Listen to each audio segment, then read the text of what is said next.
यदि जीवन का संतुलन बिगड़ा और थकान आई तो समझ लीजिए कि बीमारी आई, और यदि वापस ऊर्जा अर्जित करने के लिए विश्राम किया जा रहा है तो ऐसी थकान वरदान भी साबित हो सकती है। इन दिनों जिस तरह की हमारी जीवन शैली है, इसमें असंतुलन बहुत अधिक है। सुबह उठने से लेकर रात को सोने तक शरीर की कुछ नियमित क्रियाएं हैं, आदमी उसे भूल गया है। नमस्ते दोस्तों, आज हम फिर आपके लिए गौतम बुद्ध की सत्य घटनाओं पर आधारित कहानियां लाए हैं, तो आइए शुरू करते हैं। नमोह बुद्धाय। एक बौद्ध ब्रह्मचारी ने कई देशों में घूमकर विभिन्न कलाएं सीखीं।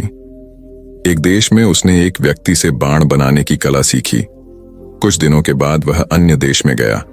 वहां उसने नौ निर्माण कलाएं सीखीं, क्योंकि वहां बहुतायत में जहाज बनाए जाते थे। फिर वह किसी तीसरे देश में गया तो कई ऐसे व्यक्तियों के संपर्क में आया जो गृह निर्माण करते थे। यहां उसने गृह निर्माण कला सीखी। इस प्रकार वह 16 देशों में गया और कई कलाओं का झाता होकर लौटा। जब वह अपने देश पहुंचा तो अहंकारग्रस्त हो लोगों से पूछता, इस संपूर्ण पृथ्वी पर मुझ जैसा कोई चतुर व्यक्ति है? भगवान बुद्ध ने उस युवा ब्रह्मचारी से घमंड की ऐसी अति देखकर उसे एक उच्चतर कला सिखानी चाहिए।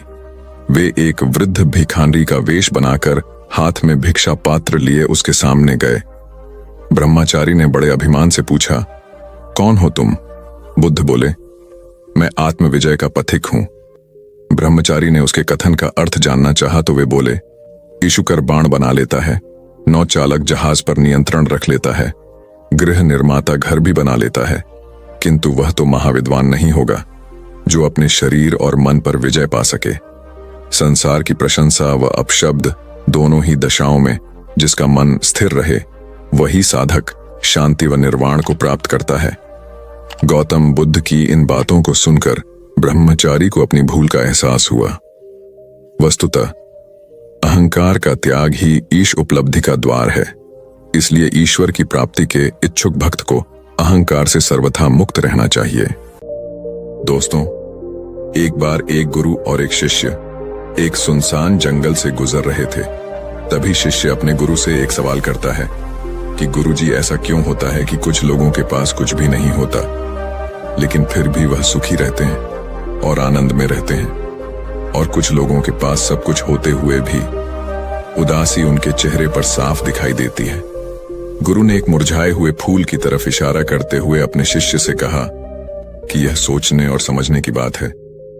अगर यह फूल ये सोचेगा कि मैं कल मुरझा गया था, या फिर यह सोचेगा कि मैं भविष्य में फिर से मुरझा जाऊंगा, तो यह कभी भी खुलकर पूरी तरीके से खिल नहीं पाएगा।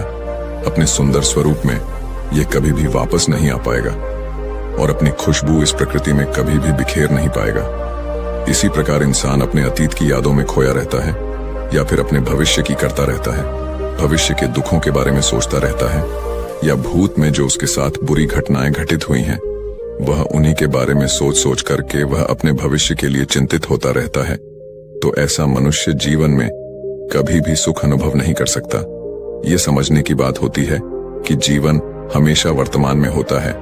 अतीत और भविष्य की कल्पनाएं हमेशा मनुष्य को मृत्यु की तरफ ले जाती हैं। इसलिए यह जरूरी हो जाता है कि जिस प्रकार हम अपने शरीर की देखभाल करते हैं, उसे बीमारियों से दूर रखने के लिए उसके अंदर से गंदगी भी साफ करते रहते हैं, ठीक उसी प्रकार समय समय पर हमें अपने मन और मस्तिष्क की भी गंदगी को साफ करते रहना चाहिए, उसकी धुलाई करते रहना चाहिए। इससे आपकी बुद्धि की क्षमता तो तेज होगी ही होगी, साथ ही साथ आप हमेशा आनंद में रहने का रहस्य भी जान पाएंगे। शिष्य ने सवाल किया कि गुरुदेव, इससे पहले कि हम मन और मस्तिष्क पर चर्चा शुरू करें, इससे पहले मैं यह जानना चाहता हूं कि जिन लोगों के पास सब कुछ होता है वह दुखी क्यों रहते हैं, और जिन लोगों के पास कुछ भी नहीं होता है वे अक्सर आनंद में क्यों होते हैं? यह रहस्य क्या है? इसके पीछे का कारण क्या हो सकता है?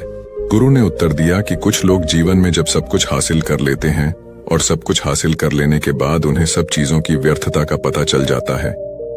ऐसे लोगों को अक्सर यह एहसास जकड़ लेता है कि मैंने जीवन में कुछ भी पाया, जो कुछ भी किया, उससे भले ही मैंने सुख सुविधाएं हासिल कर ली हो, लेकिन मन की शांति अभी भी बहुत दूर है और अधूरी भी है, उस तक मैं पहुंच नहीं पाता। सब कुछ पाकर भी मैं अपने मन को जान नहीं पाया। और जब इंसान को ऐसा लगता है तो उसे महसूस होता है कि जो कुछ भी उसने कमाया है वह कौड़ियों का भाव था। उसने अपना जीवन बेकार की चीजों में यूं ही व्यर्थ कर दिया। और वहीं पर जिस इंसान के पास जीवन में कुछ भी नहीं होता है, उसके पास एक उम्मीद होती है, सब कुछ पाने की लालसा रखता है, और वही लालसा, वही इच्छा उसको जीवन में खुश रखती है, आगे बढ़ाती है और ऊर्जा से वह हमेशा भरा रहता है। गुरु ने अपने हाथ से एक सूखे पेड़ की तरफ इशारा करते हुए कहा कि शिष्य, कभी तो यह पेड़ भी हरा भरा रहा होगा, फलों से लदा हुआ रहा होगा, अनेक प्रकार के पक्षी और जानवर इस पर आराम करते होंगे, इसके फलों को खाते होंगे। इस समय इस पेड़ को भी यह पता नहीं होगा कि एक दिन यह सूख जाएगा और उसकी हालत इतनी बदतर हो जाएगी कि यह किसी को छांव तक नहीं दे पाए, उसके ऊपर पत्ते तक नहीं रह जाएंगे। उसी प्रकार मनुष्य अपने जीवन की दौड़ में यह भूल जाता है कि जिस दौड़ में वह सबसे आगे निकलने की कोशिश कर रहा है, उसका अंतिम चरण तो मृत्यु ही है। काश वो कभी इस दौड़ से अलग हटकर यह देख पाए कि इसका अंतिम चरण उसे कहां तक पहुंचाएगा। जिस दौड़ को वह सबसे आगे निकलकर जीतने के ख्वाब देख रहा है, उसका वास्तव में अंतिम चरण मृत्यु ही है। काश वह कभी जीवन में भी हो जाता है कि उन घटनाओं को हम किसी भी तरह अपने मन की दौड़ में ठहराकर यह देख पाए कि उसका चरण क्या है और उसका परिणाम क्या होने वाला है। वो तो बहुत कुछ इकट्ठा करने में लगा हुआ है, एक दिन वह सब यहीं का यही रह जाएगा। इकट्ठा करते करते एक दिन उसका शरीर मृत्यु को प्राप्त हो जाएगा और फिर उसका शरीर आग में जलकर राख हो जाएगा, लेकिन उसके द्वारा बनाई हुई चीज सब यहीं की यहीं पड़ी रह जाएगी। लेकिन इंसान चीजों को इकट्ठा करते करते अपनी जिंदगी को जीना भूल जाता है। वह कभी ठीक से खुलकर हंस भी नहीं पाता, बस इकट्ठा करने में लगा रहता है, और इकट्ठा करते करते वह अपने सब सुख, चैन, खुशी सब कुछ खो देता है। ऐसा भी हो सकता है कि वह ऐसे कार्यों की तरफ आगे बढ़ सकता है जो उसके जीवन में आनंद पैदा करता हो, जो उसके जीवन को एक नई दिशा दे। गुरु ने कहा कि एक योगी ही होता है जो जीवन की दौड़ में ठहर जाता है, जो यह समझ लेता है कि जीवन का अंतिम चरण तो मृत्यु ही है। इसीलिए वह जीवन में सुख सुविधाएं हासिल करने की बजाय खुद के मन और मस्तिष्क को एक नए आनंद की तरफ ले जाने का प्रयास शुरू कर देता है। शिष्य ने सवाल किया कि गुरुदेव, क्या एक गृहस्थ जीवन में जीने वाला मनुष्य उस आनंद की प्राप्ति नहीं कर सकता? और अगर कर सकता है तो किस प्रकार शुरुआत उसे करनी चाहिए? गुरु ने कहा कि बिल्कुल कर सकता है। गुरु ने उत्तेजित होकर उत्तर दिया कि अगर सभी मनुष्य उस आनंद की प्राप्ति के लिए योगी बनने का निश्चय कर लें, तो इससे तो प्रकृति का चलन ही रुक जाएगा, उसकी जो व्यवस्था है वह बिगड़ने लगेगी। एक सच्चा योगी अपने जीवन में खोज करता है और खोज करने के बाद वह गृहस्थ जीवन में किस प्रकार आनंद को प्राप्त किया जा सकता है, वह तरीके सभी को बताता है, ताकि मनुष्य अपने गृहस्थ जीवन का पालन करते हुए उस आनंद की प्राप्ति भी कर सके। गुरु ने उस युवक को संबोधित करते हुए उत्तर दिया कि मैंने अपने जीवन में जो खोज की है, उसके अनुसार मनुष्य को समय समय पर अपने मन और मस्तिष्क की सफाई करते रहना चाहिए।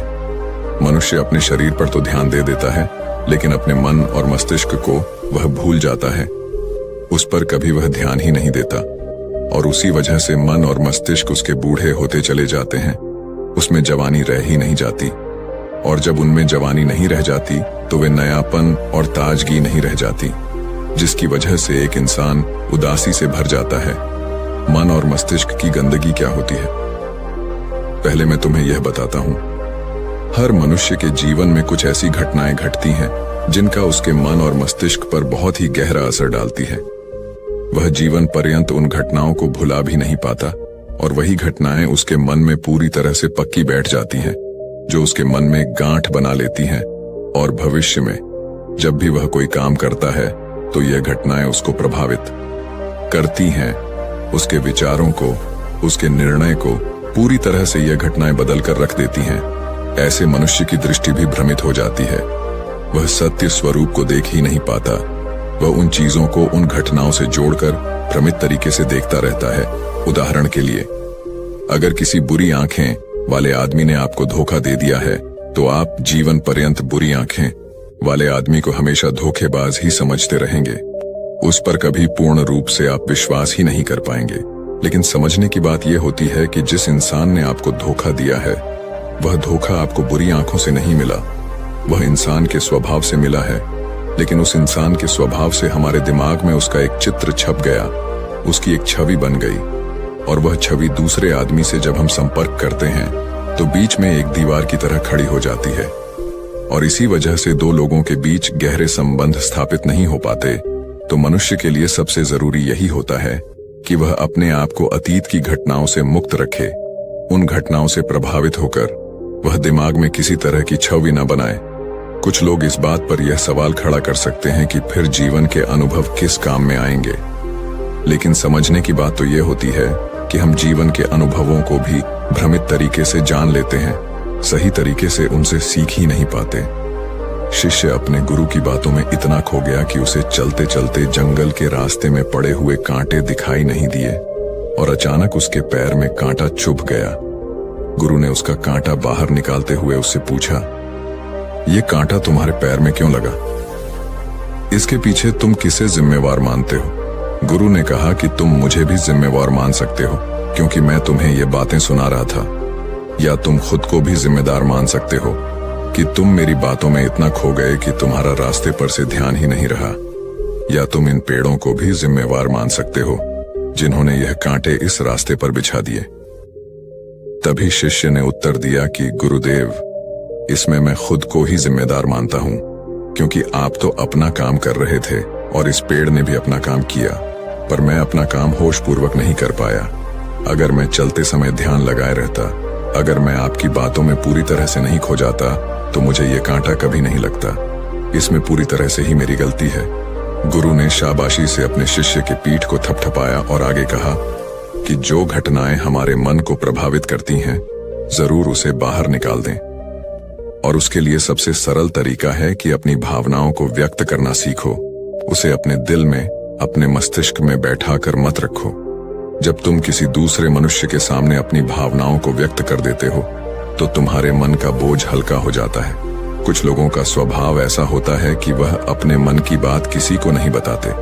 ऐसे लोग अक्सर अंदर ही अंदर दुखी होते रहते हैं, लेकिन वह अपने मन की बात किसी दूसरे आदमी को कभी नहीं बताते। उसके कुछ उल्टे ऐसे लोग भी होते हैं जो अपने मन में किसी भी बात को रख नहीं पाते।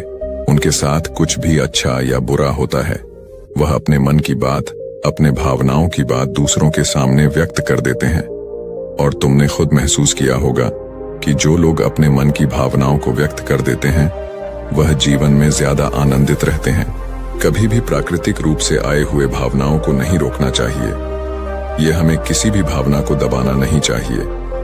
अगर हम किसी भी भावना को रोकने की कोशिश करते हैं तो वे हमें अंदर ही अंदर खाने लग जाती हैं। गुरु ने आगे कहा कि शिष्य, अगर तुम्हारा मन किसी बुरी घटना पर रोने को हो रहा है तो चीख चीख कर रो लो, अपने आप को रोको मत। उस भावना को पूरी तरह से बाहर आने दो। अगर किसी दूसरी घटना पर तुम्हारा मन खुश होने का, आनंदित होने का हो रहा है तो पूरी तरह से नाचो, गाओ, जिससे कि तुम उस भावना को बाहर निकाल सको। और जब वे भावनाएं अपनी पूरी गति के साथ बाहर आ जाती हैं तो तुम्हारा मन उन घटनाओं को पीछे छोड़ देता है, अर्थात तुम्हारा मन धीरे धीरे हल्का होने लगता है। एक राजा हमेशा उदास रहता था। लाख कोशिश करने के बावजूद उसे शांति नहीं मिलती थी। एक बार उसके नगर में एक भिक्षु आया। भिक्षु के ज्ञानपूर्ण उपदेश से राजा बहुत प्रभावित हुआ। उसने भिक्षु से पूछा, मैं राजा हूं, मेरे पास सब कुछ है, किंतु फिर भी मेरे मन में शांति नहीं है, मुझे क्या करना चाहिए? भिक्षु बोला, आप अकेले में बैठकर चिंतन करें। राजा अगले दिन सुबह अपने कक्ष में आसन जमा कर बैठ गया। तभी उसके महल का एक कर्मचारी सफाई के लिए राजा के पास आया। राजा उससे बात करने लगा। कर्मचारी से राजा ने उसकी परेशानियां पूछीं, जिन्हें सुनकर उसका दिल भर आया। इसके बाद राजा हर कर्मचारी के कष्ट व दुख जानने लगा। सबकी व्यथा सुनने के बाद राजा ने निष्कर्ष निकाला कि वेतन कम होने से सभी आर्थिक रूप से त्रस्त थे। राजा ने तत्काल उनके वेतन में वृद्धि की, जिससे वे सभी खुश हो गए और उन्होंने राजा के प्रति आभार व्यक्त किया। अगले दिन जब राजा की भिक्षु से भेंट हुई तो उसने पूछा, राजन, आपको कुछ शांति प्राप्त हुई? राजा बोला, मुझे पूर्ण रूप से तो शांति नहीं मिली, किंतु जब से मैंने मनुष्य के दुखों के स्वरूप को जाना है, अशांति थोड़ी थोड़ी जाती रही। तब भिक्षु ने समझाया, राजन, आपने शांति के मार्ग को खोज लिया है, बस उस पर आगे बढ़ते जाएं। एक राजा तभी प्रसन्न रह सकता है जब उसकी प्रजा सुखी हो। सार यह है कि मन की शांति स्वयं के सुख से अधिक दूसरों के दुख हरकर उन्हें सुखी बनाने से मिलती है, इसलिए यथाशक्ति दूसरों की सहायता करें। गुरु ने शिष्य को समझाते हुए बताया कि जिस प्रकार तेज रफ्तार से चलता हुआ पानी अपने वेग से आने वाली सभी बाधाओं को तोड़ देता है, और अगर हम अपनी भावनाओं को बहने दिए तो वह उन सभी बाधाओं को तोड़ देगा, और उस बात को तोड़ने के बाद उसका कचरा उसके मन से निकल जाएगा और उसका दूषित मन भी साफ हो जाएगा, उसके अंदर की गंदगी भी दूर हो जाएगी। अक्सर मनुष्य अपने मन में किसी घटना को दबाकर इसलिए रखता है कि वह सोचता है कि अगर सामने वाले को इस घटना के बारे में पता चल जाएगा तो वह क्या सोचेगा। इसी विचार से वह अंदर ही अंदर खुद दुखी होता रहता है और अपनी भावनाओं को दबाता रहता है, लेकिन सामने वाले को वह कुछ भी नहीं बताता। लेकिन अगर वह हिम्मत करके शुरुआत कर सकता है, अपने अंदर की बात अपने किसी करीबी मित्र को बता दे, तो उसका पूरा जीवन परिवर्तित हो सकता है, उसका जीवन सुखमय बन सकता है। एक बार अगर उसके दिमाग में यह आदत बन गई तो जीवन भर अपनी भावनाओं को दूसरों के सामने व्यक्त करने से कभी नहीं हिचकिचाएगा। हम अपने जीवन में इस आदत को 21 दिनों में पैदा कर सकते हैं। 21 दिनों तक अगर सही तरीके से हम अभ्यास करें तो हमारा दिमाग पूरी तरह से भावनाओं से मुक्त हो सकता है। यह 21 दिनों का अभ्यास इस प्रकार है। 21 दिनों तक सबसे पहली बात जो आपको याद रखनी है कि अपने मन में किसी भी बात को दबाकर नहीं रखना है। अगर हम किसी मनुष्य के बारे में अच्छा सोचते हैं तो हम उसे करें, अगर बुरा भी सोचते हैं तो भी उसे व्यक्त करें। परिणाम भूल जाएं कि परिणाम क्या होंगे, सिर्फ अपने दिमाग की धुलाई करने पर विश्वास रखें। इससे आपके दिमाग में एक अद्भुत साहस पैदा होगा। गुरु ने आगे कहा कि शिष्य, जब आप किसी मनुष्य के बारे में वह सब बता पाएंगे जो आप उसके बारे में सोचते हैं, तो आप खुद सोचिए कि आपका खुद के ऊपर कितना विश्वास बढ़ जाएगा। आपके मन के सारे दोष खत्म हो जाएंगे। हो सकता है कि इसमें आपको चुनौतियों का सामना करना पड़े, लेकिन जहां चुनौतियां नहीं होती हैं, वहीं कुछ अभ्यास भी नहीं होता है। अभ्यास हमेशा चुनौतियों से भरा होना चाहिए। इससे आप सत्य वचन बोलने का अभ्यास भी कर पाएंगे। अक्सर हम दूसरों को प्रभावित करने के लिए वह सब बोलते रहते हैं जो उन्हें अच्छा लगता हो, लेकिन वह नहीं बोलते जो हम उनके बारे में सचमुच सोचते हैं। और यही हमारे सबसे बड़ी भूल हो जाती है, जिससे हमारा पूरा अस्तित्व झूठा बनकर रह जाता है। और अपनी भावनाओं को व्यक्त करते समय यह भी जरूर ध्यान रखें कि आपके अंदर जो भावनाएं उस इंसान के प्रति उठ रही हैं, उसके पीछे का मूलभूत कारण क्या है। उदाहरण के लिए, जब एक नौकर अपने मालिक के लिए कोई काम करता है और वह काम अच्छे से नहीं कर पाता है, तो मालिक उसे डांट फटकार देता है, जिससे उसके अंदर उसके प्रति क्रोध की भावनाएं उठने लगती हैं। लेकिन समझने की बात यह होती है कि मालिक तो आपको कहेगा ही, वह तो डांटेगा ही। अगर आप अच्छे से काम नहीं करेंगे, अगर आप काम अच्छे से कर रहे हैं और फिर भी आपका मालिक आपके साथ उचित व्यवहार नहीं कर रहा है, तो आप खुलकर अपने मालिक को अपनी भावनाएं व्यक्त कर सकते हैं, बिना यह सोचे कि इसका परिणाम क्या होगा। अगर आप इस भावना को उठाएंगे नहीं तो आप अपनी नजरों में खुद ही नीचे गिरने लग जाएंगे। आपका आत्मविश्वास बिल्कुल खत्म हो जाएगा। दूसरा अभ्यास जो तुम्हें 21 दिनों तक करना है वह यह है कि जो भी घटनाएं तुम्हारे साथ घटित होती हैं, कम से कम आपके जीवन में एक ऐसा इंसान होना चाहिए जिसके सामने तुम अपने दिल की बात रख सकते हो। चाहे अच्छी बात हो, चाहे बुरी बात हो, वह सब बातें तुम बिना कुछ सोचे विचारे, बिना कुछ डर से कि वो इंसान तुम्हारे बारे में क्या सोचेगा, तुम उस इंसान को अपनी सारी बातें बता सको और वह इंसान तुम्हारी सारी बातें सुनने के बाद तुम्हारे लिए कोई छवि पैदा ना करें। ऐसे इंसान अपने जीवन में खोजो और उनके सामने अपनी सारी भावनाएं व्यक्त करने की कोशिश करो। दिन में जो कुछ भी घटित होता है, अच्छा लगता है या बुरा होता है, किसी के प्रति आकर्षण होता है, उसको एक दोस्त की तरह बताने का प्रयास करें। इससे यह पता चल जाएगा कि तुम्हारा मन घटनाओं के प्रति किस प्रकार की भावनाएं पैदा करता है। तुम अपने मन की सारी बातें कह दो ताकि तुम्हारे अंदर की भावनाएं, तुम्हारे अंदर में जो विचार उत्पन्न हो रहे हैं, वह पूरी तरह खाली हो जाएं।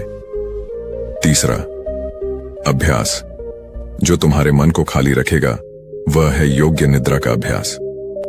देखते ही देखते यह चर्चा खत्म करते हुए गुरु और शिष्य उस जंगल को पार करके अपने आश्रम में पहुंच चुके थे।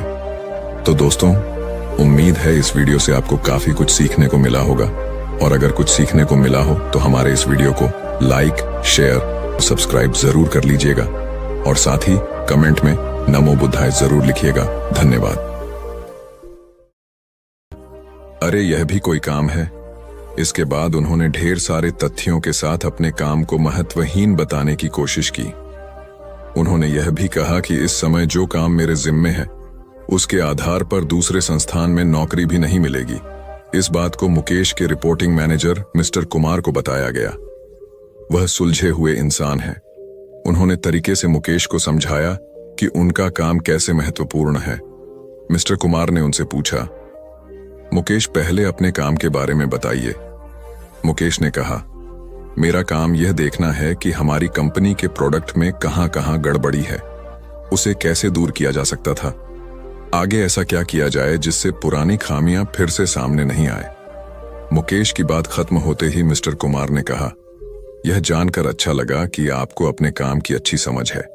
जैसा आपने कहा है उसके अनुसार आपका काम प्रोडक्ट को कैसे बेहतर बनाया जाए और उसके निर्माण के दौरान की खामियों को दूर करने से जुड़ा है। मुकेश ने हाँ में सर हिलाया। इसके बाद मिस्टर कुमार ने पूछा, जब प्रोडक्ट को लेकर इतनी बड़ी ही जिम्मेदारी कंपनी ने आपको दी है, तब आप अपने काम को महत्वहीन क्यों समझते हैं? एक आम धारणा है कि जो लोग प्रोडक्ट के निर्माण से सीधे जुड़े हैं वही मेनस्ट्रीम में काम करते हैं, लेकिन हर काम मेनस्ट्रीम का होता है। अगर ऐसा नहीं होता तो कंपनी आपके ऊपर खर्च नहीं करती। कंपनी को पता है कि आपके काम का परिणाम प्रोडक्ट पर दिखेगा। इसलिए इस बात को मन से निकालिए कि आप जो काम कर रहे हैं उसकी पूछ नहीं है। ध्यान से देखेंगे तो लगेगा कि आपका काम ही सबसे महत्वपूर्ण है। एकता और समझदारी। ऊंचे आकाश में सफेद कबूतरों की एक टोली उड़कर जा रही थी। बहुत दूर जाना था उन्हें, लंबा रास्ता था। सुबह से उड़ते उड़ते थकान होने लगी थी। सूरज तेजी से चमक रहा था। कबूतरों को भूख लगने लगी थी। तभी उन्होंने देखा कि नीचे जमीन पर चावल के बहुत से दाने पड़े थे। कबूतरों ने एक दूसरे से कहा, चलो भाई, थोड़ी देर रुककर कुछ खा लिया जाए, फिर आगे जाएंगे। एक बुजुर्ग कबूतर ने चारों ओर देखा। वहां दूर दूर तक कोई घर या मनुष्य दिखाई नहीं दे रहा था। फिर चावल के ये दाने यहां कहां से आए? बुजुर्ग कबूतर ने बाकी कबूतरों को समझाया, मुझे लगता है कि यहां कुछ गड़बड़ है, तुम लोग नीचे मत उतरो। लेकिन किसी ने भी उसकी बात नहीं सुनी। सभी कबूतर तेजी से उतरे, दाना चुगने लगे। इतने बढ़िया दाने बहुत दिनों के बाद खाने को मिले थे। वे बहुत खुश थे। जब सभी ने भरपेट खा लिया तो बोले, चलो भाई, अब आगे चला जाए। लेकिन यह क्या? जब उन्होंने उड़ने की कोशिश की तो उड़ ही नहीं पाए। दोनों के साथ साथ वहां एक चिड़ीमार का जाल भी था जिसमें उनके पांव फंस गए थे। उन्हें अपनी गलती पर पछतावा हुआ। बूढ़ा कबूतर पेड़ पर बैठकर सब देख रहा था। उसने जब अपने साथियों को मुसीबत में देखा तो फौरन उड़ा और चारों ओर देखा। दूर उसे चिड़ीमार आता दिखाई दिया। वह फौरन लौटा और अपने साथियों को बताया। सब वहां से निकलने का उपाय सोचने लगे। तब बूढ़े कबूतर ने कहा, दोस्तों, एकता में बड़ी शक्ति होती है। सब एक साथ उड्डड होगे तो जाल तुम्हें रोक नहीं पाएगा। उसने गिना, 1 2 3। उड़ो। सारे कबूतरों ने एक साथ जोर लगाया और जाल उनके साथ उठने लगा। जब तक चिड़ीमार वहां पहुंचा तब तक जाल काफी ऊपर उठ चुका था। वह देखता ही रह गया और कबूतर जाल लेकर उड़ गए। बूढ़ा कबूतर सबसे आगे उड़ रहा था। काफी देर उड़ने के बाद वे नीचे उतरे। वहां कबूतरों के दोस्त चूहे रहते थे। चूहों ने अपने तेज दांतों से जाल काट दिया। इस तरह बूढ़े कबूतर की समझदारी और साथ मिलकर काम करने से सभी कबूतर बच गए। एक शहर में एक बहुत अमीर व्यक्ति रहता था। उसका नाम तो था धनीमल, लेकिन था वह बेहद कंजूस। उसका कहना था कि अगर आप अपना पैसा अपने पास रखेंगे तो सबको पता चल जाएगा कि आपके पास बहुत पैसे हैं। फिर चोर डाकू आपके पीछे पड़ जाएंगे और सारा पैसा रात को आकर गड्ढे में देख लेता था कि उसका सोना वहां है या नहीं। उसे विश्वास था कि कोई भी चोर इस जगह के बारे में नहीं जान पाएगा, लेकिन ऐसा नहीं हुआ। धीरे धीरे पूरे शहर में यह चर्चा होने लगी कि धनीमल रात में शहर के बाहर जाकर कुछ करता है।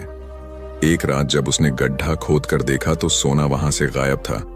उसे गहरा सदमा लगा और वह चीख कर रोने लगा। उसके रोने की आवाज सुनकर बहुत से लोग वहां आ गए। धनीमल रो रो कर अपना दुख बताने लगा। तब उसके एक पड़ोसी से उसे कहा, धनीमल, तुम एक भारी पत्थर इस गड्ढे में रख दो और समझ लो कि वही तुम्हारा सोना है। यह सुनकर धनीमल को बहुत गुस्सा आया। तुम मेरे सोने को पत्थर जैसे बता रहे हो। वह बोला, देखो धनीमल, वह सोना तुम कभी इस्तेमाल तो करते नहीं थे। एक पत्थर की तरह यहां उसे दबा कर रख दिया था, तो फिर यहां सोना हो या पत्थर, क्या फर्क पड़ जाता है? उसका पड़ोसी बोला, बात तो ठीक ही थी। धनीमल ने बहुमूल्य सोने को पत्थर के समान मूल्यहीन बना दिया था। उसके बाद धनीमल ने मेहनत करके फिर पैसे कमाए, लेकिन अब वह कंजूस नहीं रहा था। अपने पैसे को वह अपने ऊपर और दूसरे लोगों की सहायता के लिए खर्च करता था। अंधी का बेटा। एक औरत थी जो अंधी थी, जिसके कारण उसके बेटे को स्कूल में बच्चे चिढ़ाते थे कि अंधी का बेटा आ गया। हर बात पर उसे ये शब्द सुनने को मिलता था कि अंधी का बेटा। इसलिए वो अपनी माँ से चिढ़ता था, उसे कहीं भी अपने साथ लेकर जाने में हिचकता था, उसे नापसंद करता था। उसकी माँ ने उसे पढ़ाया और उसे इस लायक बना दिया कि वो अपने पैरों पर खड़ा हो सके। लेकिन जब वो बड़ा आदमी बन गया तो अपनी माँ को छोड़ अलग रहने लगा। एक दिन एक बूढ़ी औरत उसके घर आई और गार्ड से बोली, मुझे तुम्हारे साहब से मिलना है। जब गार्ड ने अपने मालिक से बोल, तो मालिक ने कहा कि बोल दो, मैं अभी घर पर नहीं हूँ। गार्ड ने जब बुढ़िया से बोला कि वो अभी नहीं है, तो वो वहां से चली गई। थोड़ी देर बाद जब लड़का अपनी कार से ऑफिस के लिए जा रहा होता है, तो देखता है कि सामने बहुत भीड़ लगी है, और जानने के लिए कि वहां क्यों भीड़ लगी है, वह वहां गया तो देखा उसकी माँ वहां मरी पड़ी थी। उसने देखा कि उसकी मुट्ठी में कुछ है। उसने जब मुट्ठी खोली तो देखा कि एक लेटर, जिसमें यह लिखा था कि बेटा, जब तू छोटा था तो खेलते वक्त तेरी आंख में सरिया ढंस गई थी और तू आंधा हो गया था, तो मैंने तुम्हें अपनी आंखें दे दी थी। इतना पढ़कर लड़का जोर जोर से रोने लगा। उसकी माँ उसके पास नहीं आ सकती थी। दोस्तों, वक्त रहते ही लोगों की वैल्यू करना सीखो। माँ बाप का कर्ज हम कभी नहीं चुका सकते। हमारी प्यास का अंदाज भी अलग है दोस्तों। कभी समंदर को ठुकरा देते हैं तो कभी आंसू तक पी जाते हैं। जीवन साथी सबसे अजीज होता है। कॉलेज में हैप्पी मैरिड लाइफ पर एक कार्यक्रम हो रहा था, जिसमें कुछ शादीशुदा जोड़े हिस्सा ले रहे थे। जिस समय प्रोफेसर मंच पर आए, उन्होंने नोट किया कि सभी पति पत्नी शादी पर जोक कर हंस रहे थे। ये देखकर प्रोफेसर ने कहा कि चलो पहले एक गेम खेलते हैं, उसके बाद अपने विषय पर बातें करेंगे। सभी खुश हो गए और कहा, कौन सा गेम?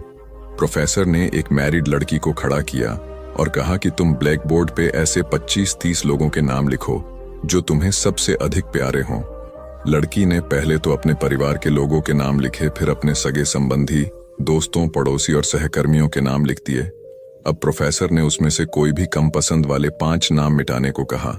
लड़की ने अपने सहकर्मियों के नाम मिटा दिए। प्रोफेसर ने और 5 नाम मिटाने को कहा। लड़की ने थोड़ा सोचकर अपने पड़ोसियों के नाम मिटा दिए। अब प्रोफेसर ने और 10 नाम मिटा दिया। प्रोफेसर ने उस लड़की से कहा, तुम अपनी जगह पर जाकर बैठ जाओ, और सभी की तरफ गौर से देखा और पूछा, क्या कोई बता सकता है कि ऐसा क्यों हुआ कि सिर्फ पति का ही नाम बोर्ड पर रह गया?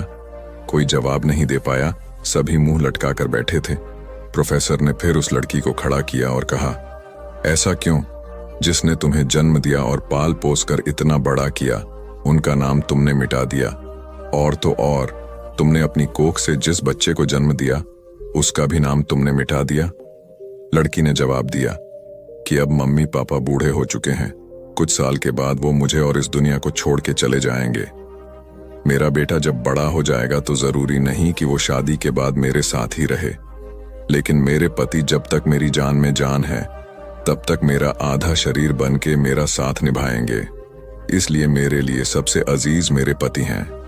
प्रोफेसर और बाकी स्टूडेंट ने तालियों की गूंज से लड़की को सलामी दी। प्रोफेसर ने कहा, तुमने बिल्कुल सही कहा कि तुम और सभी के बिना रह सकती हो, पर अपने आधे अंग अर्थात अपने पति के बिना नहीं रह सकती।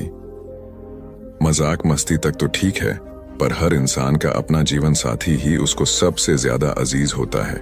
दिमाग का इस्तेमाल कर पक्ष में करें परिस्थितियां। एक शेर जंगल में शिकार पर निकला था। एक लोमड़ी अचानक उसके सामने आ गई। लोमड़ी को लगा कि अब उसे कोई नहीं बचा सकता है, लेकिन उसने हार नहीं मानी और अपनी जान बचने के लिए एक तरकीब सोची। लोमड़ी ने शेर से कड़े शब्दों में कहा, तुम्हारे पास इतनी ताकत नहीं कि मुझे मार सको। यह सुनकर शेर थोड़ा अचंभित हुआ। उसने पूछा, तुम ऐसा कैसे कह सकती हो? लोमड़ी ने अपनी आवाज और जैसी परेशानी बार बार नहीं आती, अगर आती भी है तो आसानी से हल हो जाती है।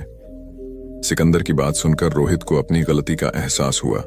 उसे एहसास हुआ कि शुरुआती सफलता के बाद उसने सीखना एकदम छोड़ दिया था। यही वजह है कि अपने व्यापार में होने वाले नुकसान का आकलन वह नहीं कर पाया। जीवन में सफल होने के लिए सीखते रहना जरूरी है। इंसान को हमेशा सीखते रहना चाहिए। इससे उसके भीतर नकारात्मक विचार नहीं आते हैं, बल्कि उसमें सकारात्मक बदलाव आता रहता है और सफलता की सीढ़ियां चढ़ता रहता है। सीखते रहने वाले व्यक्ति को सफलता के अवसर भी ज्यादा मिलते हैं।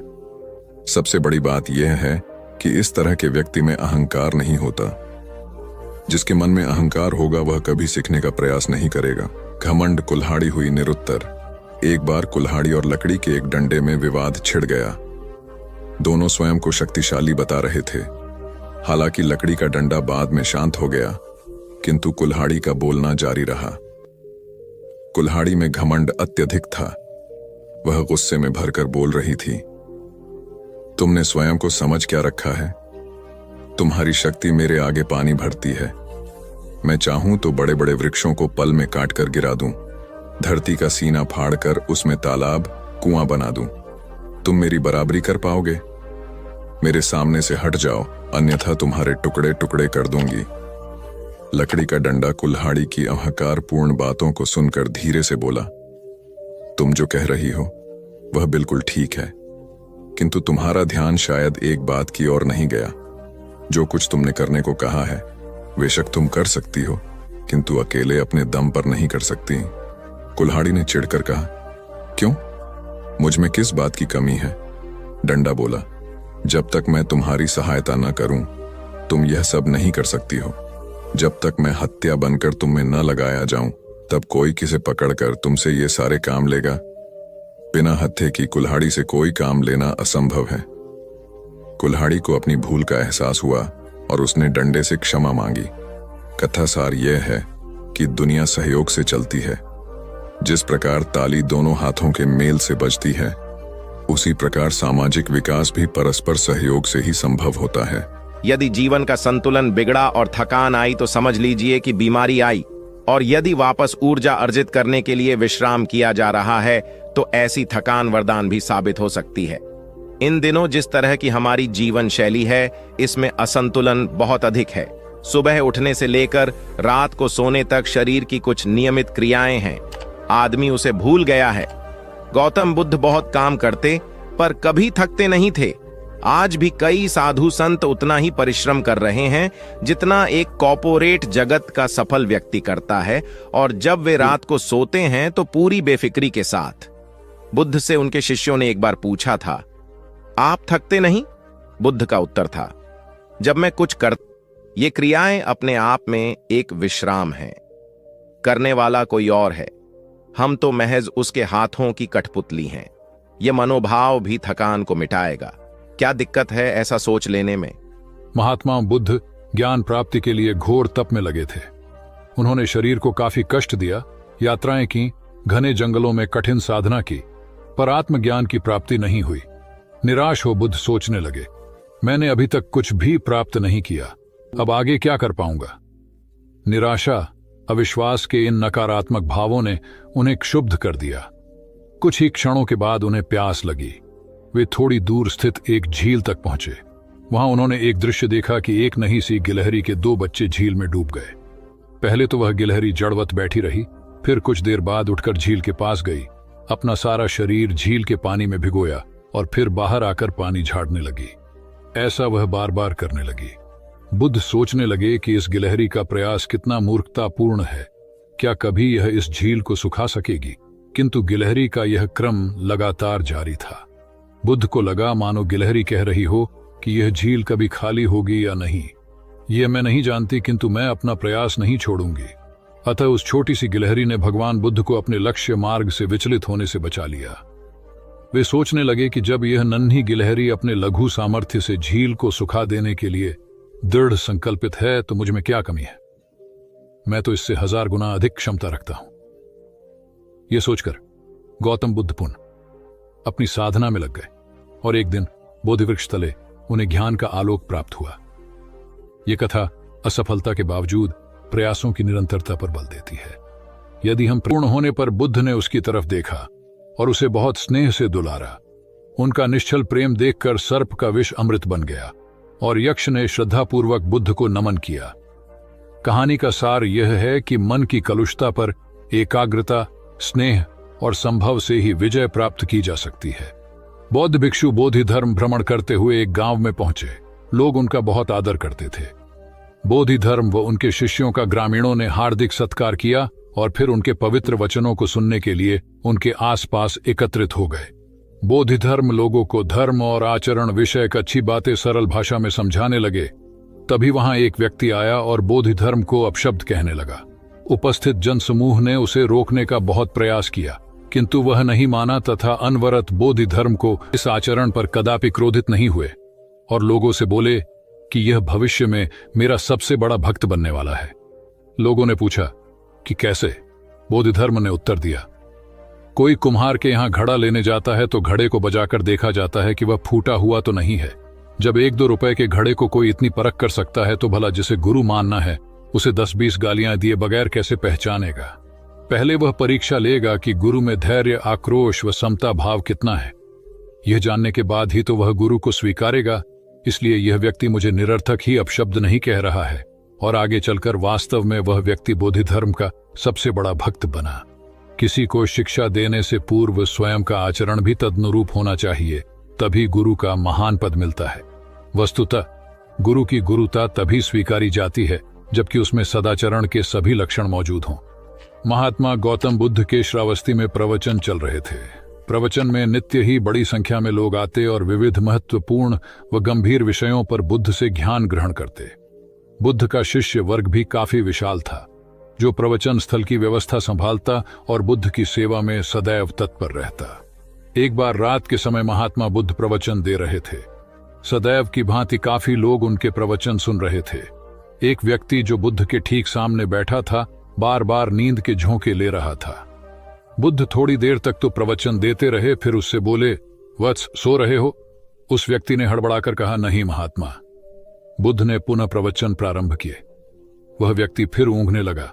महात्मा ने फिर वही प्रश्न दोहराया और उसने फिर अचकचाकर नहीं महात्मा कहा। ऐसा लगभग 8-10 बार हो गया। कुछ देर बाद बुद्ध ने उससे पूछा, वत्स, जीवित हो? हर बार की तरह इस बार भी उसने कहा, नहीं महात्मा। यह सुनकर उपस्थित श्रोताओं में हंसी की लहर दौड़ गई और वह व्यक्ति पूर्णतः चैतन्य हो गया। तब बुद्ध गंभीर होकर बोले, वत्स, निद्रा में तुम्हारे मुख से सही उत्तर मिल ही गया।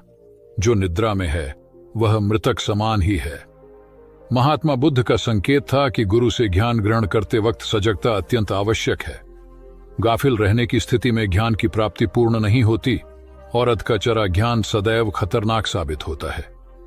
कथा सिद्धार्थ के जीवन के उस दौर की है जब वे बुद्धत्व को प्राप्त नहीं हुए थे और निरंजना नदी के तटीय वनों में वृक्ष के नीचे ध्यान करते थे।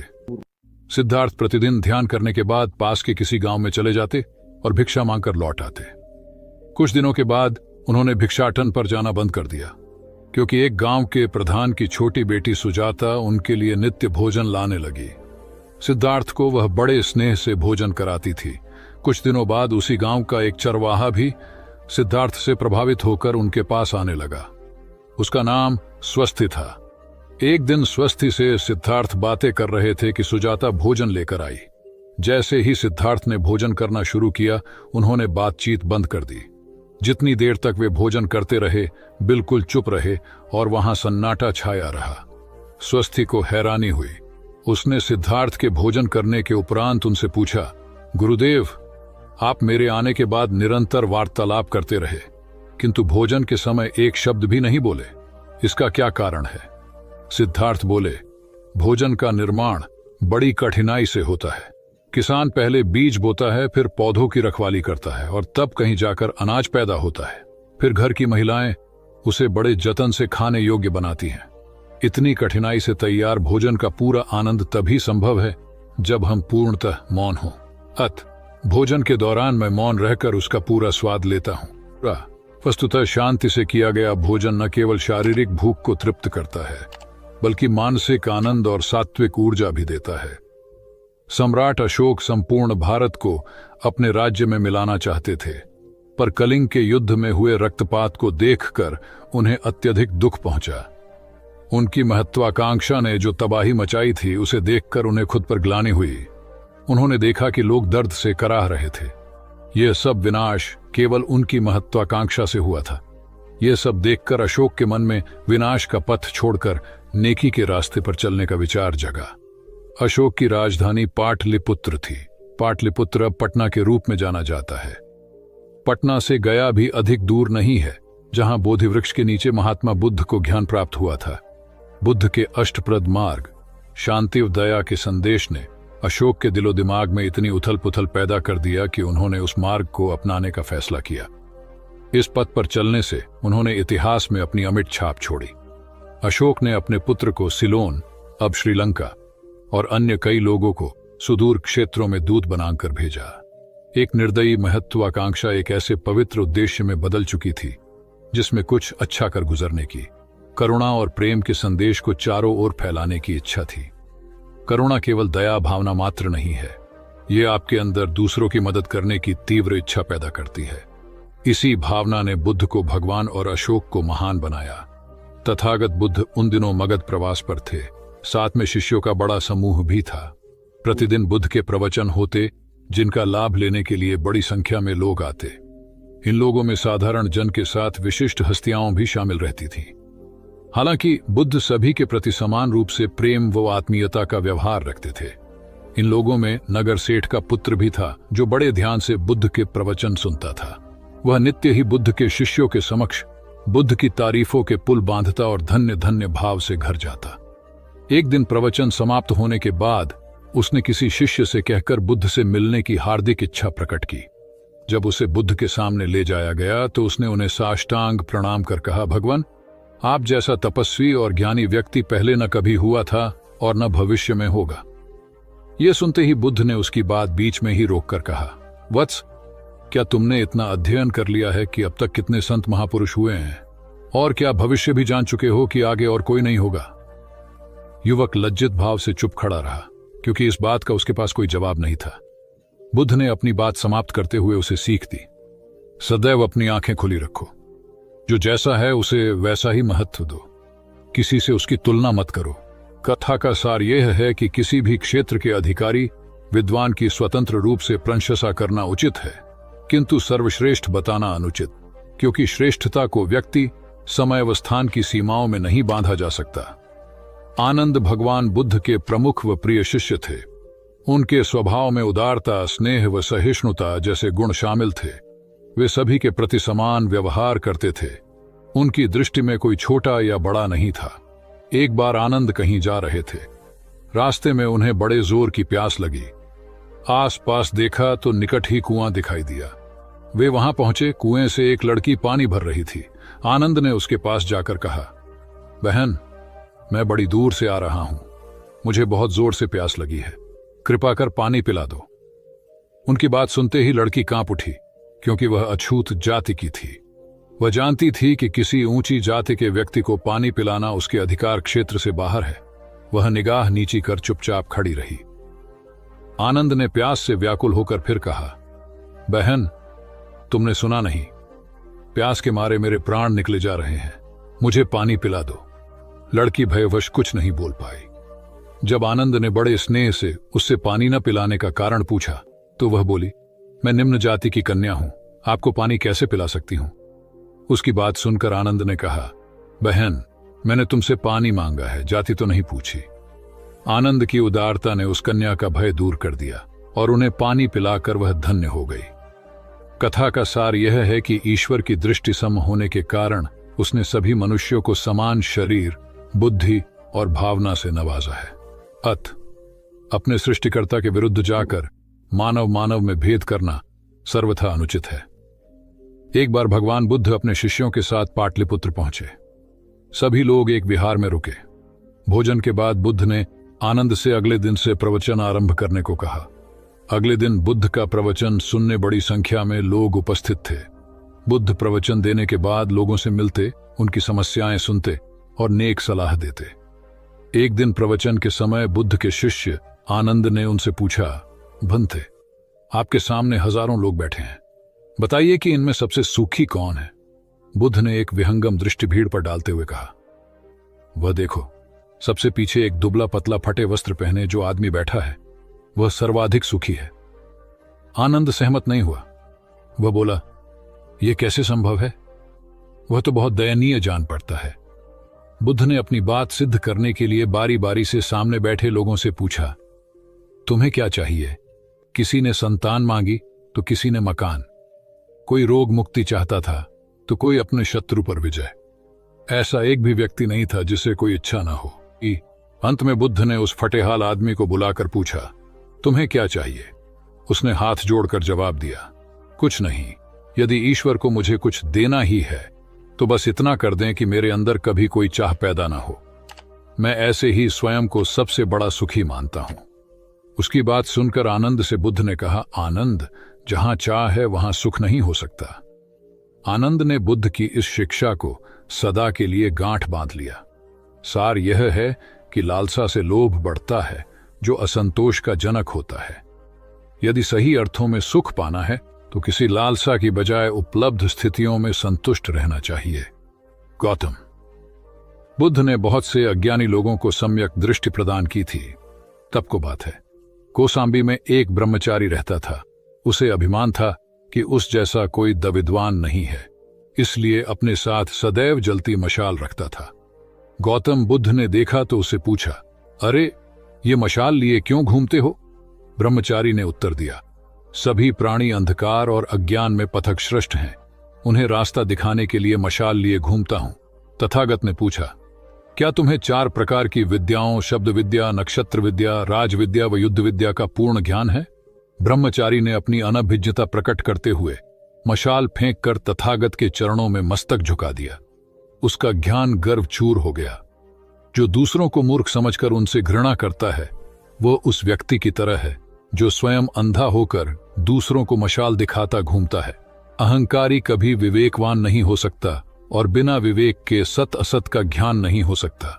अंततः ऐसे विवेकांत व्यक्ति को जीवन में कोई उपलब्धि प्राप्त नहीं होती, हताशा ही हाथ लगती है। काशाय वस्त्र पहन लिए। उसने सुना, आप एकाहारी हो गए हैं, वह भी एकाहारी हो गई। आपने उत्तम पलंग पर सोना त्याग दिया है तो इसने भी त्याग दिया। आपने माला का त्याग किया, गंध का त्याग किया तो इसने भी वह सब त्याग दिया। मायके वाले इसे संदेश भेजते हैं, वे इसे ले जाना चाहते हैं, लेकिन यह यहीं रहती है, इसी कक्ष में। यह गुण की मूर्ति है। राजा स्नेह से अपनी बहू को देखते रहे। अचानक तथागत उठे, उस कक्ष से बाहर चले गए। शाक्य मुनि ने शिष्यों को शांत रहने को कहा था, लेकिन वे स्वयं उस कक्ष से बाहर चले गए। मैं हमेशा सोचता हूं उस पल क्या हुआ होगा, उनके मन के भीतर कैसे कैसे विचार उठते होंगे। क्या संबोधि एक लघु क्षण होता है या दीर्घ क्षण? क्या संबोधि एक अनंत अभ्यास है? क्या संयम उसका गरुड़यान है? धम्मपद का 13वां श्लोक बार बार याद आता है, यथागारम दुछेन बुट्टी समति विभजति एवं अभावितम चित्तम राघो समति विभजति। घर की छत मजबूत ना हो, सही तरह से उसे घास फूस से ढका ना गया हो, तो बरसात के दिनों में उसमें से पानी रिसता है, घर भर में फैल जाता है। उसी तरह ध्यान और एकाग्रता हमारे व्यक्तित्व की छत है। एक दिन एक व्यक्ति बुद्ध के पास पहुंचा। वह बहुत अधिक तनाव में था। अनेक प्रश्न उसके दिमाग में घूम घूम कर उसे परेशान कर रहे थे, जैसे आत्मा क्या है, आदमी मृत्यु के बाद कहां जाता है, सृष्टि का निर्माता कौन है, स्वर्ग नरक की अवधारणा कहां तक सच है और ईश्वर है या नहीं। उसे इन प्रश्नों के उत्तर नहीं मिल रहे थे। जब वह बुद्ध के पास पहुंचा तो उसने देखा कि बुद्ध को कई लोग घेर कर बैठे हैं। बुद्ध उन सभी के प्रश्नों व जिज्ञासाओं का समाधान अत्यंत सहज भाव से कर रहे हैं। काफी देर तक यह क्रम चलता रहा, किंतु बुद्ध धैर्यपूर्वक हर एक को संतुष्ट करते रहे। बेचारा व्यक्ति वहां का हाल देखकर परेशान हो गया। उसने सोचा कि इन्हें दुनियादारी के मामलों में पड़ने से क्या लाभ, अपना भगवत भजन करें और बुनियादी समस्याओं से ग्रस्त इन लोगों को भगाए। किंतु बुद्ध का व्यवहार देखकर तो ऐसा लग रहा था मानो इन लोगों का दुख उनका अपना दुख है। आखिर उस व्यक्ति ने पूछ ही लिया, महाराज, आपको इन सांसारिक बातों से क्या लेना देना? बुद्ध बोले, मैं ज्ञानी नहीं हूं और इंसान हूं। वैसे भी वह ज्ञान किस काम का जो इतना घमंडी और आत्म केंद्रित हो कि अपने अतिरिक्त दूसरे की चिंता ही न कर सके। ऐसा ज्ञान तो अज्ञान से भी बुरा है। बुद्ध की बातें सुनकर व्यक्ति को उलझन दूर हो गई। उस दिन से उसकी सोच व आचरण दोनों बदल गए। कथा का सार यह है कि ज्ञान तभी सार्थक होता है जब वह लोक कल्याण में संलग्न हो। महात्मा बुद्ध ने युवक को सत्संग का महत्व समझाया। महात्मा बुद्ध एक गांव में ठहरे हुए थे। वे प्रतिदिन शाम को वहां पर सत्संग करते थे। भक्तों की भीड़ होती थी क्योंकि उनके प्रवचनों से जीवन को सही दिशा बोध प्राप्त होता था। बुद्ध की वाणी में गजब का जादू था। तब बुद्ध ने उसे समझाया, यदि इसी तरह उसे पानी में निरंतर डालते रहोगे तो कुछ ही दिनों में ये छेद फूलकर बंद हो जाएंगे और टोकरी में पानी भर पाओगे। इसी प्रकार जो निरंतर सत्संग करते हैं उनका मन एक दिन अवश्य निर्मल हो जाता है। अवगुणों के छिद्र भरने लगते हैं और गुणों का जल भरने लगता है। युवक ने बुद्ध से अपनी समस्या का समाधान पा लिया। निरंतर सत्संग से दुर्जन भी सज्जन हो जाते हैं क्योंकि महापुरुषों की पवित्र वाणी उनके मानसिक विकारों को दूर कर उनमें सद्विचारों का आलोक प्रसारित कर देती है। एक आदमी को बुद्ध ने सुझाव दिया कि दूर से पानी लाते हो, क्यों नहीं अपने घर के पास एक कुआं खोद लेते? हमेशा के लिए पानी की समस्या से छुटकारा मिल जाएगा। सलाह मानकर उस आदमी ने कुआं खोदना शुरू किया, लेकिन 7-8 फीट खोदने के बाद उसे पानी तो क्या, गीली मिट्टी का भी चिन्ह नहीं मिला।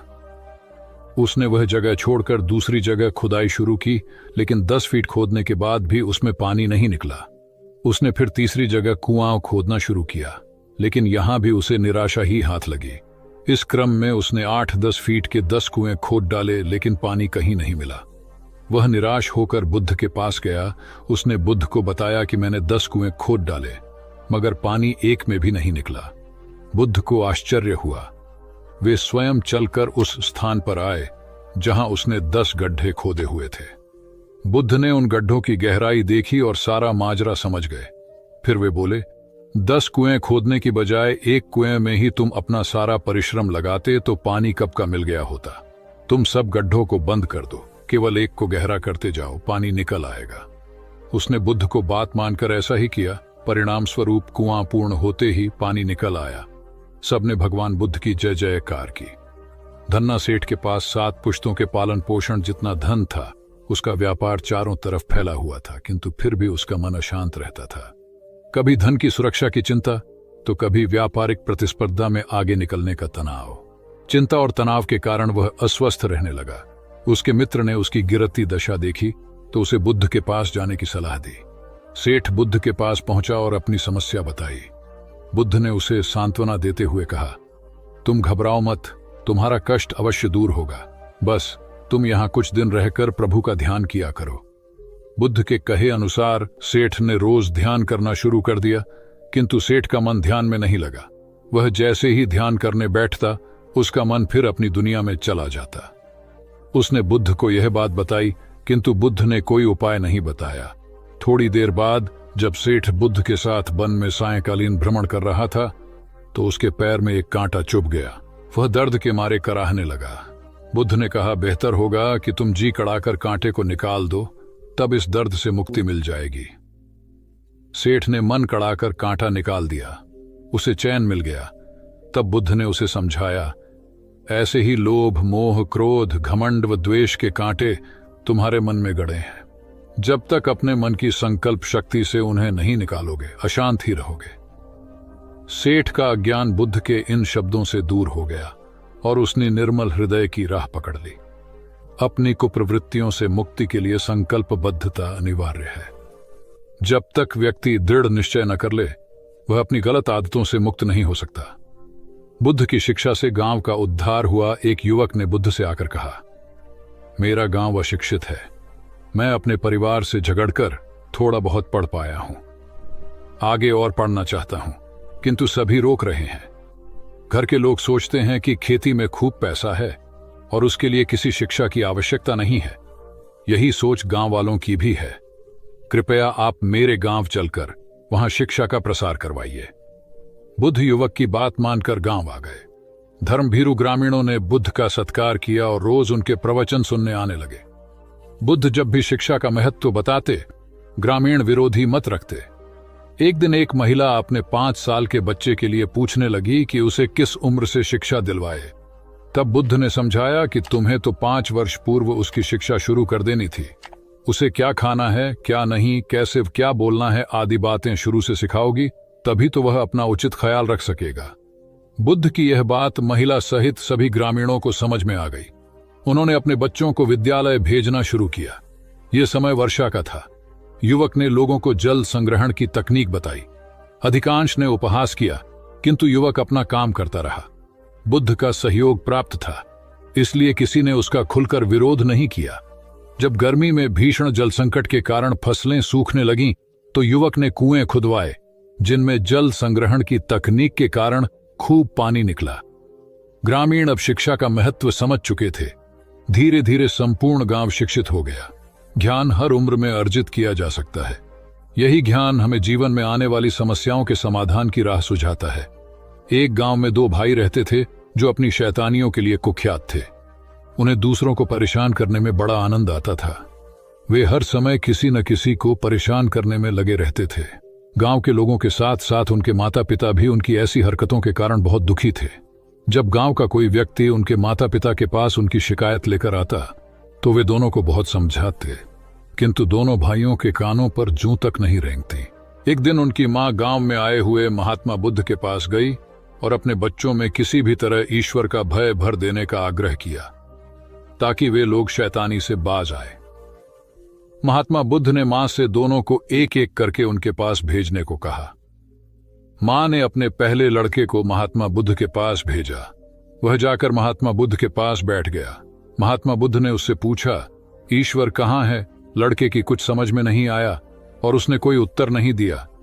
तब महात्मा बुद्ध ने दोबारा यही सवाल कड़क कर पूछा, तो डर के मारे लड़का वहां से तेजी से भागा और भागते हुए अपने भाई के पास जा पहुंचा तथा बोला, भाई, तुम्हें पता है ईश्वर खो गया है और सब लोग इसके लिए हमें ही जिम्मेदार समझ रहे हैं। छोटा भाई भी इतना बड़ा आरोप सुनकर डर गया और उस दिन से दोनों ने शैतानी करना छोड़ दिया।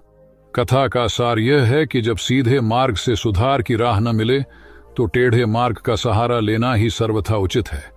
सेठ ने बुद्ध से जाना सच्चा संपन्न होना। एक सेठ निसंतान था। अपार संपत्ति का मालिक होने के बावजूद सेठ का लोभ बरकरार था। संतान न होने का दुख उसे बहुत था और इस कारण वह न जाने कितने फकीर, बाबा और पंडितों के दर पर माथा टेक चुका था, किंतु नतीजा शून्य रहा। एक बार सेठ के नगर में बुद्ध का आगमन हुआ। सेठ ने उनकी बहुत ख्याति सुनी तो अगले ही दिन उनसे मिलने पहुंचा। बुद्ध को अपनी निसंतानता के विषय में बताया तो उन्होंने सेठ के सिर पर हाथ रखकर हार्दिक आशीर्वाद दिया। संयोग की बात कि कुछ ही समय बाद सेठ को संतान सुख प्राप्त हो गया। वह बुद्ध के प्रति आभार भाव से भर उठा। सोचने लगा कि बुद्ध के प्रति उपकार कैसे जताए। विचार करने के उपरांत उसने एक बक्से में बेशकीमती हीरे जवाहरात रखे और बुद्ध के पास पहुंचा। बुद्ध को प्रणाम निवेदित कर सेठ बोला, महाराज, आपकी कृपा से मुझे संतान का मुख देखने को मिला। मैं आपके लिए कुछ करना चाहता हूं, सो यह तुच्छ भेंट लाया हूं। बुद्ध ने हीरे जवाहरात देखते ही अस्वीकार कर दिए। उन्होंने कहा, मेरे लिए धन व्यर्थ है, इसे तुम ही रखो। जब सेठ अधिक आग्रही हुआ तो बुद्ध बोले, मैं निर्धनों से दान नहीं लेता। आश्चर्यचकित सेठ ने कहा, पर मैं तो निर्धन नहीं हूं, अपार धन संपत्ति मेरे पास है। मेरी तिजोरियां सोने चांदी गहनों व जवाहरातों से भरी हुई हैं। रात दिन परिश्रम कर मैं इस संपत्ति को दिन दूनी रात चौगुनी कर रहा हूं, फिर मैं निर्धन कैसे हूं?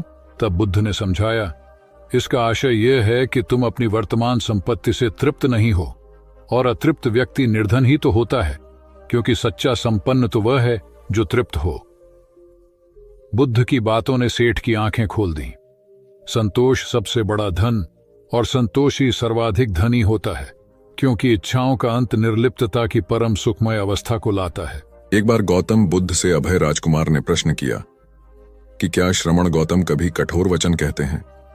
उसने सोच रखा था कि नहीं कहने पर वह बताएगा कि एक बार उन्होंने देवदत्त को नरकगामी कहा था, और यदि हां कहे तो उसने पूछा, जा सकता है कि जब आप कठोर शब्दों का प्रयोग करने से स्वयं को रोक नहीं पाते, तब दूसरों को ऐसा उपदेश कैसे देते हैं। बुद्ध ने अभय के प्रश्न का आशय जान लिया। उन्होंने कहा, इसका उत्तर न तो हां में दिया जा सकता है और न नहीं में। अभय की गोद में उस समय एक छोटा बालक था। उसकी ओर इशारा करते हुए बुद्ध ने पूछा, राजकुमार, यदि दाई के अनजाने में यह बालक अपने मुख में कांट का टुकड़ा डाल ले, तब तुम क्या करोगे?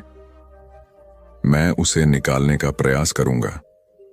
यदि वह आसानी से न निकल सकता हो तो बाएं हाथ से उसका सिर पकड़कर दाहिने हाथ की उंगली को टेढ़ा करके उसे निकालूंगा। यदि खून निकलने लगे तो भी मेरा यही प्रयास रहेगा कि वह कांट का टुकड़ा किसी न किसी तरह बाहर निकल आए। ऐसा क्यों? इसलिए कि भंते इसके प्रति मेरे मन में अनुकंपा है। राजकुमार, ठीक इसी तरह तथागत जिस वचन के बारे में जानते हैं कि यह मिथ्या या अनर्थकारी है और उससे दूसरों के हृदय को ठेस पहुंचती है, तब उसका वे कभी उच्चारण नहीं करते। पर इसी तरह जो वचन उन्हें सत्य और हितकारी प्रतीत होते हैं तथा दूसरों को प्रिय लगते हैं, उनका वे सदैव उच्चारण करते हैं। इसका कारण यही है कि तथागत के मन में सभी प्राणियों के प्रति अनुकंपा है। भगवान बुद्ध देव और मनुष्यों के शास्ता थे, परंतु सबसे पहले वह मनुष्य थे। मनुष्य बढ़कर देवता बनता है, यह प्राचीन मान्यता थी। आज भी हम मनुष्यत्व के ऊपर देवत्व की बात करते हैं, परंतु बुद्ध ने इस क्रम को पलट दिया। उन्होंने कहा, यह जो मनुष्यता है वही देवताओं का सुगति प्राप्त करना कहलाती है। देवता जब सुगति प्राप्त करता है तब वह मनुष्य बनता है। देवताओं में विलास है, राग, द्वेष, ईर्ष्या और मोह भी वहां है। निर्वाण की साधना वहां नहीं हो सकती। इसके लिए देवताओं को मनुष्य बनना पड़ता है। मनुष्यों में ही देव पुरुष का आविर्भाव होता है, जिनको देवता नमस्कार करते हैं। मानवता धर्म का उपदेश देने वाले बुद्ध स्वयं मानवता के जीते जागते रूप थे। यहाँ उनके जीवन से संबंधित खुद प्रसंग दिए जाते हैं, जिनसे उनके व्यक्तित्व में बैठी हुई गहरी मानवता का दर्शन होता है। भगवान का परिनिर्वाण होने वाला है। रात का पिछला पहर है। भिक्षु उनकी शैया को घेरे बैठे हैं। बुद्ध उन्हें उपदेश दे रहे हैं। कह रहे हैं, भिक्षुओं, बुद्ध धर्म और संघ के विषय में कुछ शंका हो तो पूछ लो। पीछे मलाल मत करना कि भगवान हमारे सामने थे पर हम उनसे कुछ पूछ न सके।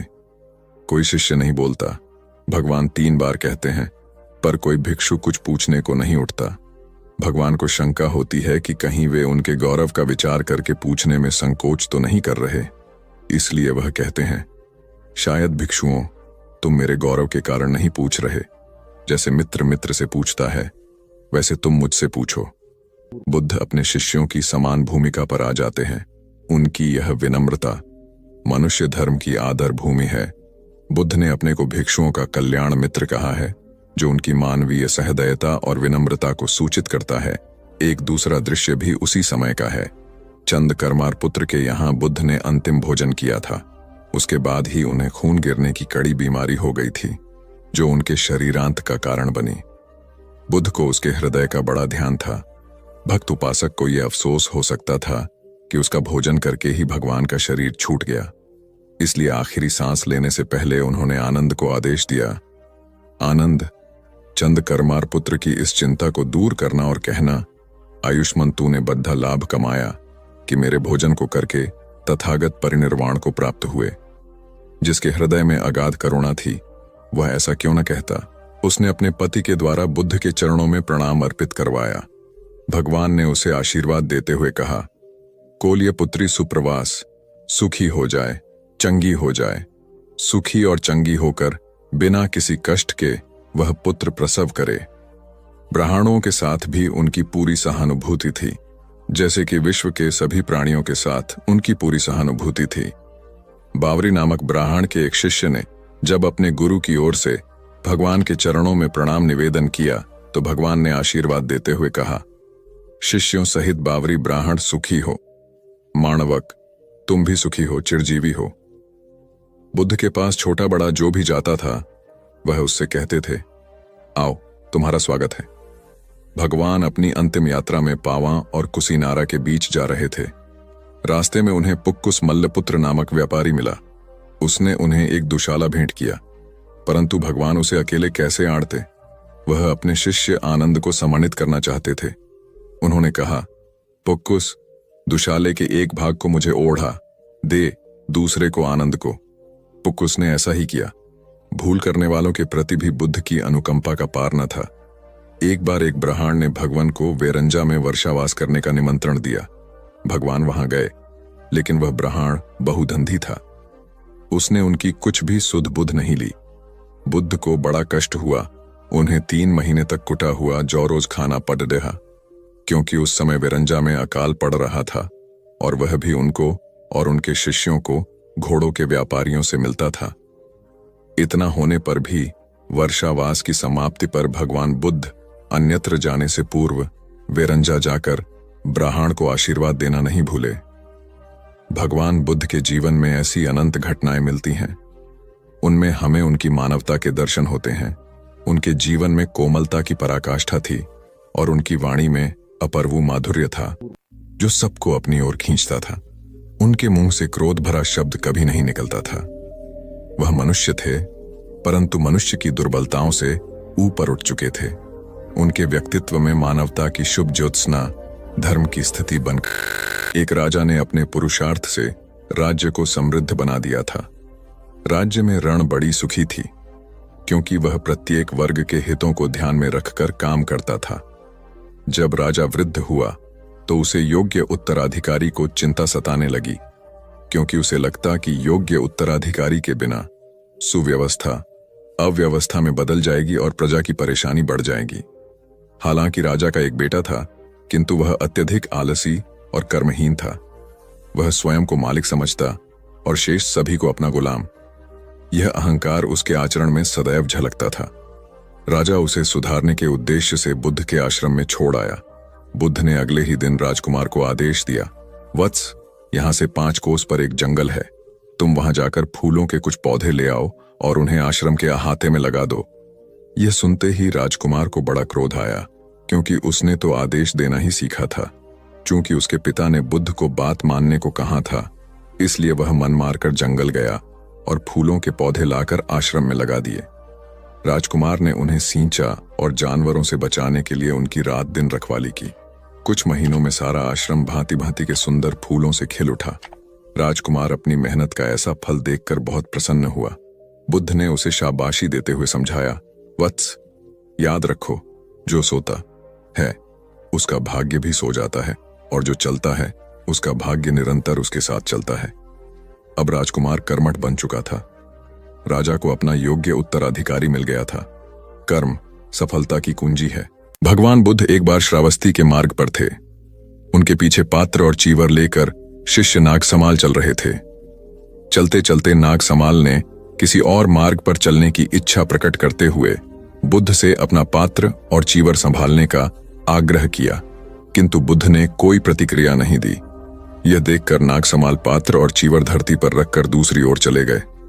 बुद्ध ने बिना कुछ कहे दोनों वस्तुएं उठाईं और अपनी राह ली। श्रावस्ती पहुंचकर बुद्ध आसन पर बैठे ही थे कि नागसमाल आ पहुंचे। उनके सिर पर चोट थी।